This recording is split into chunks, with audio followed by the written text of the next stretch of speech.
আজকে আমি কাঁঠালের বিচি ভর্তা করেছিলাম, তাই এটাই আপনাদের মাঝে একটু ছোট করে শেয়ার করলাম। প্রথমে আমি কাঁঠালের বিচিগুলো ভেজে নিলাম, তারপর এখানে আমি পরিমাণ মতন কাঁচামরিচ আর রসুন ভেজে নিলাম। ভেজে রাখা কাঁঠালের বিচিগুলো আমি এখানে ছুলে নিলাম, ছুলে পাটায় চলে গেলাম, কারণ যে কোনো ভর্তা পাটায় বাটলে খুবই মজা লাগে, তাই না বলেন? তো প্রথমে আমি কাঁচামরিচ আর রসুনগুলো বেটে নিব, আর এখানে আমি কাঁঠালের বিচিগুলো একটু ধুয়ে নিলাম। তো রসুন আর কাঁচামরিচগুলো বেটে নিচ্ছি। বাটা হয়ে গেলে এখানে আমি বাকি উপকরণগুলো বেটে নিব। তো ভর্তা মানেই পাটায় ভর্তা বানালে ভর্তাটা খুবই মজা লাগে।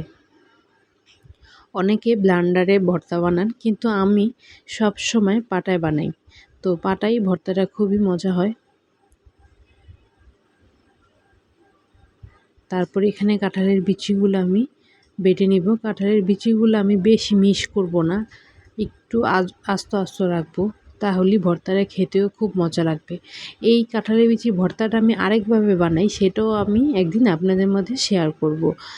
আমি দুইভাবে কাঁঠালের বিচি ভর্তা বানাই, দুইভাবেই খেতে খুব মজা লাগে।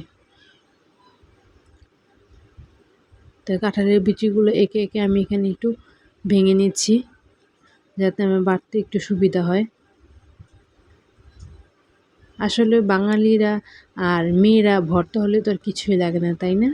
ভর্তা সবারই অনেক পছন্দ।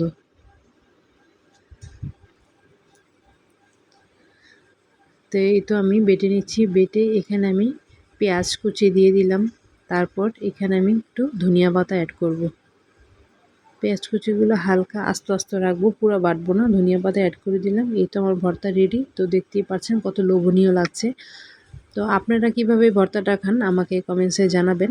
আশা করি আপনাদের ভালো লেগেছে। আল্লাহ হাফেজ।